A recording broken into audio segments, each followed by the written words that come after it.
कहा है अब तो वक्त आ गया है कि यूरोप पर बम गिरा देना चाहिए। मतलब अब यूक्रेन से बात आगे बढ़कर यूरोप की तरफ जा रही है और इधर ट्रंप के कॉल जा रहे हैं कि तुम समझौता करो, सिर्फ 50 दिन बचे। देखिए, सबसे बड़ी बात, ट्रंप ने उससे पूछा, ये हमने कवर करा था प्रतिशोध में।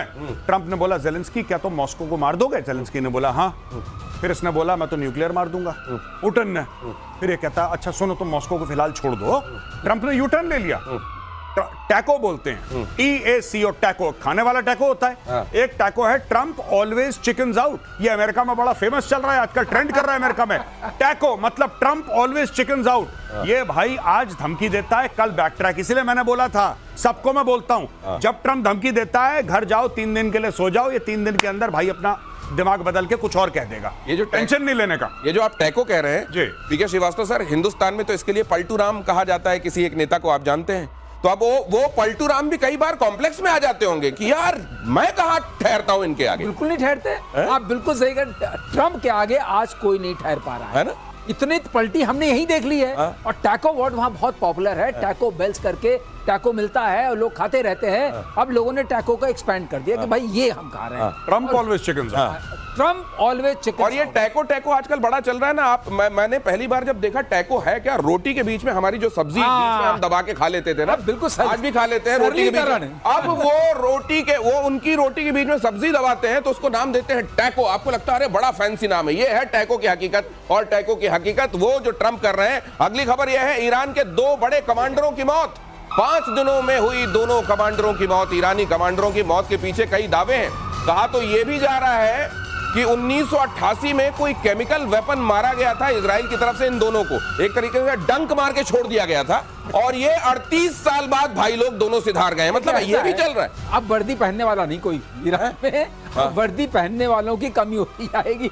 वो कहेंगे हमें सिविल में रखो। नहीं वो अरे सर, वो जैसे PF वगैरह में पैसे जमा कराते हैं तो चक्रवर्ती जो आप कहते हैं ब्याज, ये चक्रवर्ती वाली मार ये तब मारा था 88 में, कहते हैं कोई केमिकल वेपन मारा था और आज उनकी डेथ हुई है। पता नहीं क्या चक्कर है। ये वेपन के बारे में हम लोग बहुत पढ़ते लिखते हैं। हमें तो वही मुझको ये भी लगता है गुप्त वेपन है। हाँ, नहीं, हाँ, नाम याद आया दिनेश, ये मोसाद वेपन है। ये मोसाद वेपन है जो 38 साल पहले एस्टैब्लिश हुआ था ईरान में। डंक अब मार दिया है। नहीं, मुझको एक चीज और लगती है सर, कि हो सकता है मोसाद का जब इस तरीके का रौला हो गया है, इतना पूरी दुनिया में वो जाना जाता है, यहाँ कई लोग भाई लोग अपना स्कोर सेटलिंग भी उसकी आड़ में कर लेते होंगे। बगल वाले को टपकाया, हो सकता है मोसाद हो। अब ये हजम नहीं होता कि 38 साल अगर लेड जैसा कोई स्लो पॉइजन भी दे रहे हो भाई साहब, तो 10-15 साल में खेल खत्म हो जाना चाहिए। यहाँ इतने दिनों तक रोक कर अगर जा रहा है कोई 38 साल, तो हो सकता है वहां कहीं आपस में स्कोर सेटलिंग होते हुए मोसाद ने कर दिया है। जी बिल्कुल, ऐसा हो सकता है कि मोसाद के नाम का नारियल वहां पे फोड़ दिया हो। लेकिन अब इसके पलटवार में जब मोसाद का नाम चली गया है, तो अब देखना कल एक ईरान का या परसों एक ईरान का बैलिस्टिक बयान आएगा। स्टेल्थ आ चुका है, अब बैलिस्टिक बयान आएगा, उसके बाद क्रूज बयान आएगा, सारे बयान आएंगे, ड्रोन बयान आएगा, सारे के सारे बयान ईरान के आएंगे। अब आप देख लीजिएगा, क्या अब छोड़ेंगे नहीं। मेरे बयान बच गए, बता रहे हैं कि आपने चक्रवर्ती बोल दिया सर। अरे चक्रवर्ती तो सम्राट होता है, चक्रवृद्धि था एक्चुअली। हो सकता है ये यहाँ पे जुबान फिसली हो, मर्म समझ रहे हैं हमारे दर्शक। अगली खबर देखिए, अमेरिका ने TRF को घोषित किया आतंकी संगठन। TRF ने ही पहलगाम में मचाया था कत्लेआम। आतंकी संगठन लश्कर-ए तैयबा की ही ब्रांच है, the resistance front. Jammu Kashmir में आतंकी वारदातें करता रहा है ये TRF। अब मुझको एक चीज और लगती है, लश्कर-ए तैयबा वो आ गया फिर जमात-उद-दावा के साथ, आपने सबको, इसको भी बैन कर दिया, इसको भी बैन कर दिया। अब ये आ गया ये TRF का फिर से बैन हो सकता है, ये उस तरीके से हो जाए। अमेरिका ने तो मान ही लिया। ये इस तरीके के नाम बनाते रहेंगे, बैन होते रहेंगे, लेकिन पर्पस का सर्व होगा नहीं। देखिए, मैं आपको बताता हूं दिनेश भाई, सिंपल सी बात है। इसके बैन होने से ठीक है, ये एक बहुत बड़ी डिप्लोमेटिक जीत है भारत की। भारत ने अमेरिका को कन्विंस करा। Congratulations to doctor Jaishankar and team. लेकिन having said that, I would like to say and place on record, इससे कोई फर्क नहीं पड़ता। इससे इसलिए फर्क नहीं पड़ता क्योंकि यही चीज तो लश्कर-ए तैयबा के साथ हो चुकी है। उसने 26/11 कर दिया जो उसको करना था। जैश ए मोहम्मद को पुलवामा करना था, उसने करा। क्या उसके पहले वो प्रोस्क्राइब्ड ऑर्गेनाइजेशन नहीं थी? क्या UN और US उसको आतंकी संगठन नहीं समझते थे? समझते थे। TRF को भी समझ लिया। हमें ये US ने जो करा भाड़ में जाए। हमने क्या करना है ये हमें देखना है। जब हमें पता है कि TRF के ठिकाने पाकिस्तान में, मैं अक्सर कहता हूं, नल जो है ना, इसका नल, आतंकियों का नल, ये पाकिस्तान में है, पाकिस्तान में घुस के नल बंद करना पड़ेगा। कश्मीर में ऑपरेशन करने का ज्यादा फायदा नहीं है, लिमिटेड फायदा। दिनेश, इसको भी IWT ट्रीटी टाइप जो इंडस वाटर ट्रीटी है, वहां भी नल बंद करना पड़ेगा। अब ये टंकी ही रोकनी पड़ेगी सर, रोकनी पड़ेगी। और गौरव, एक फर्क पड़ेगा जरूर, ये जो जाके मौज करते थे यूएस में, वो मौज नहीं कर पाए। अच्छा, यूएस का ट्रैवल बंद हो जाएगा।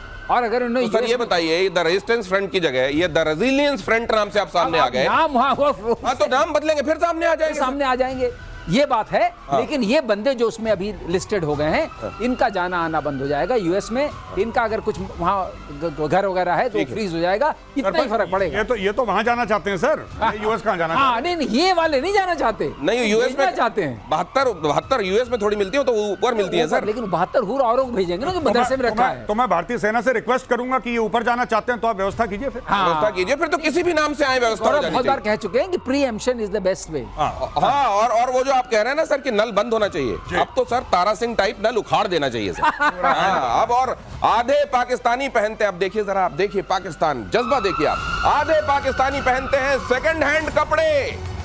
गैलप और गिलानी पाकिस्तान ने किया सर्वे, वहां का एक सर्वे, ये ग्रुप है गैलप एंड गिलानी, उन्होंने सर्वे में बताया कि 48% पाकिस्तानी पुराने कपड़े खरीदते हैं, सेकंड हैंड बाजारों से स्वेटर, कोट, कुर्ते खरीदते हैं। अब आप ये तो जानते हैं किस तरीके के हथियार खरीदते हैं, वो तो आपको मालूम है। अब ये कपड़े कैसे आप किसी का कपड़ा पहन सकते हैं क्या, सोचिए।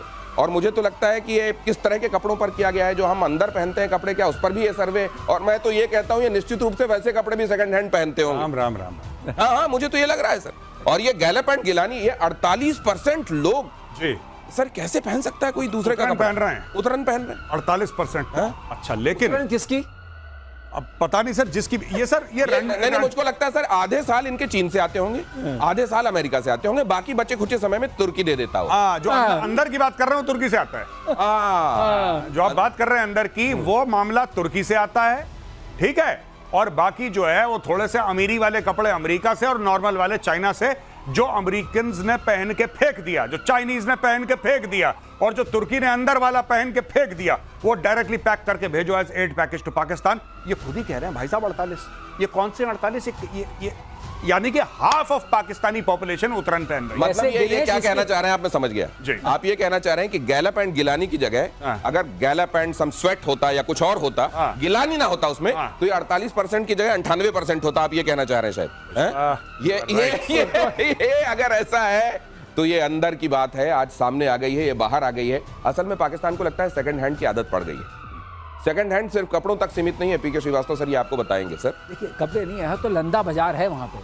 बिल्कुल सर, बिल्कुल बिल्कुल। लंदा बाजार बने हुए हैं, ये क्या होता है कराची में, जहाँ ये कपड़े मिलते हैं। हो पूरा बाजार का बाजार है। अच्छा, पूरा पाकिस्तान उसी में घुस लगा हुआ। उत्तरायण उन्होंने बताई ना, उत्तरायण बाकी लोगों की तो आ गई, वो जनरल जो उतारते वो भी तो जाएगा वहीं पर। अच्छा, नहीं तो जनरल भी वहां क्या उतरन पहन रहे हैं? जनरल वो नहीं पहन रहे हैं, वो तो माल सब ले रहे हैं ना। अच्छा। अपनी उतार के अपनी कौम को दे रहे हैं। अब ये कौम जज्बे में है और जनरल उतार के दे रहे हैं। जनरल कब्जे में है। जनरल के कब्जे में आवाम है और कौम यहां जज्बे में है। अगली खबर देखिए, भारत ने हाइपरसोनिक मिसाइल का परीक्षण किया। प्रोजेक्ट विष्णु के तहत डिजाइन मिसाइल की टेस्टिंग। डीआरडीओ ने extended trajectory long duration hypersonic cruise missile यानी ETLDHCM का टेस्ट किया। 11,000 किलोमीटर की स्पीड से अटैक। मौजूदा ब्रह्मोस, अग्नि और आकाश से काफी एडवांस है ETLDHCM। सर ये आने की ये क्या चीज है, क्या बला है, और अब पाकिस्तान इसको कैसे देख रहा होगा? प्रोजेक्ट विष्णु में दिनेश 12 तरह की मिसाइल्स बनेंगी, उसमें से एक ये है। और ये मिसाइल जो बनी है वो इंडिजिनस है, स्क्रैम इंजन चाहिए इसको बनाने के लिए। और एक बात याद रखिए, बैलिस्टिक और क्रूज, ये क्रूज मिसाइल है। क्रूज मिसाइल का मतलब यह है कि कोई भी radar, forget about Pakistan, China, कहीं भी इसको न तो पकड़ पाएगा, टेरेन हगिंग जा सकती है, मतलब बिल्कुल जमीन के जमीन से चिपक के और उसको पकड़ेंगे कैसे आप, और बीच में मैनोवर कर सकते हैं आप इसको, तो यहाँ से वहाँ भेज सकते हैं। बैलिस्टिक में प्रॉब्लम ये होती है कि उसकी प्रोजेक्टाइल होती है, एक तो टाइम मिलता है, आप देख सकते हैं जमीन के करीब होगी। ब्रह्मोस से 3 गुना कहते हैं, 8 गुना, 8 गुना ब्रह्मोस से 8 गुना ध्वनि की रफ्तार। Oh my God. 8 गुना ध्वनि की रफ्तार से 11,000 किलोमीटर हाँ, मतलब ब्रह्मोस की रफ्तार से 3 गुना ज्यादा, आवाज की रफ्तार से 8 गुना 8 गुना ज्यादा, जमीन के करीब, राडार तो भूल जाए किसी भी तरीके का पकड़ने से। कोई अभी तक तो कोई नहीं और है। रेंज क्या है? S-500 को चैलेंज कर सकती है ये। सर रेंज क्या है पाकिस्तान के हिसाब से, जरा रेंज समझाइए। पाकिस्तान तो 1500 2000 तक है। पाकिस्तान तो तब पार करे जब इसका तेल खत्म हो जाए। ठीक है, वो जो स्कूटर को टेढ़ा करके स्टार्ट करके निकलते हैं ना पेट्रोल पंप तक, उतने में तो पाकिस्तान को ठोक देगी। और रिजर्व लगने से भी आगे वाली स्थिति आ जाए तब भी ये पाकिस्तान को तो पार कर ही लेगी। और अब भारतीय नौसेना का अल्ट्रा एडवांस युद्धपोत, अगली खबर देखिए, भारत कैसे दिनों दिन सशक्त होता जा रहा है उसकी खबर देखिए।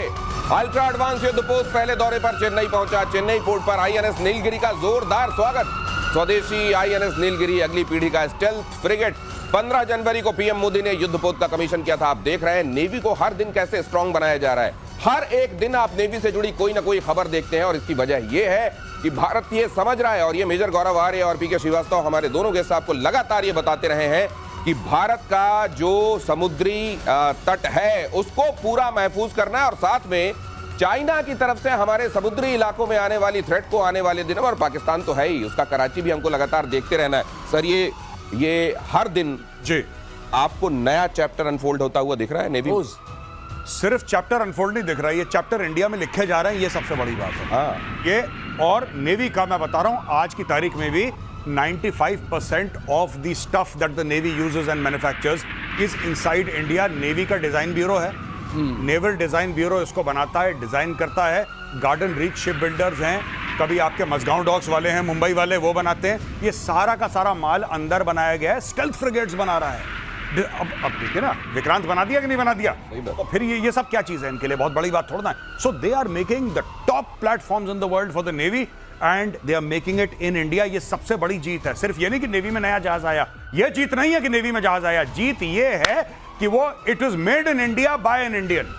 भारत की तरफ से बनाया जाने वाला, भारत की ही कंपनियों की तरफ से बनाया जाने वाला, भारत के लिए इस तरीके का एक तरीके से स्टेल्थ फ्रिगेट, दिखाई ना देने वाला फ्रिगेट। सर ये आप तो हमेशा कहते रहे कि नेवी हमेशा से खुद मुख्तार ज्यादा रही है दोनों के मुकाबले, अगर आप आर्मी और एयरफोर्स की बात करते हैं, लेकिन अब ये कहां जा रही है बात? ये जो स्टेल्थ है हाँ। दिनेश, ये बहुत मुश्किल है समुद्र में, क्योंकि इसका रेडार क्रॉस सेक्शन भी कम होगा और एकॉस्टिक सिग्नेचर भी कम होगा। अच्छा, क्योंकि सोनार से भी नहीं सोनार पकड़ी से, जाएगी। हाँ। ये बहुत बड़ी बात है। और ये लड़ाकू शिप है, फ्रिगेट है, और इसके अंदर हमारी, जैसे गौरव ने बोला, ये सबसे बड़ी उन्नत बात यह है कि इसमें अपने देसी सामान लगे हैं। बराक 8 भी है और ब्रह्मोस लगे हुए हैं। तो ये इस 8 ब्रह्मोस है इसके अंदर, हाँ। 8 मार सकती है, और बराक 8 भी 4 हैं। तो इसके अंदर सारी क्षमता जो आप देखते हैं, मारक क्षमता और जाने की क्षमता, जैसे कहते हैं मूव, वो भी अपनी अपनी है। कराची में कैसे सुनी जा रही होगी ये खबर? बस हाँ, ये सुनिए। किसी दिन कर दें हैप्पी दिवाली, तो पता लग जाए कराची में। तो अब 2 स्वदेशी बैलिस्टिक मिसाइल का टेस्ट, अगली खबर देखिए। एक साथ पृथ्वी 2 और अग्नि 1 का सफल परीक्षण। ओडिशा के चांदीपुर टेस्ट रेंज पर मिसाइलों का सफल परीक्षण। स्ट्रैटेजिक फोर्सेस कमांड के तहत मिसाइल टेस्ट। अच्छा, ये मैंने देखा था बीते दिनों, हमेशा होता था कि अगर हम कोई टेस्ट करें तो होड़ लगा के पाकिस्तान कुछ ना कुछ अपने यहाँ जरूर जला के फुर्र करता था। हाँ, इन दोनों नहीं दिख रहा है। बिल्कुल नहीं, इन दोनों थोड़ा सा पाकिस्तान सहमा हुआ है। सेकंड हैंड कपड़े खरीद रहा है, सेकंड हैंड कपड़ा खरीद रहा है, और सेकंड हैंड मिसाइल वो एक्चुअली क्या करता है, जैसा मैंने बताया था ना, वो हरा पेंट कर रहा है चाइनीज मिसाइल में। उड़ जा काले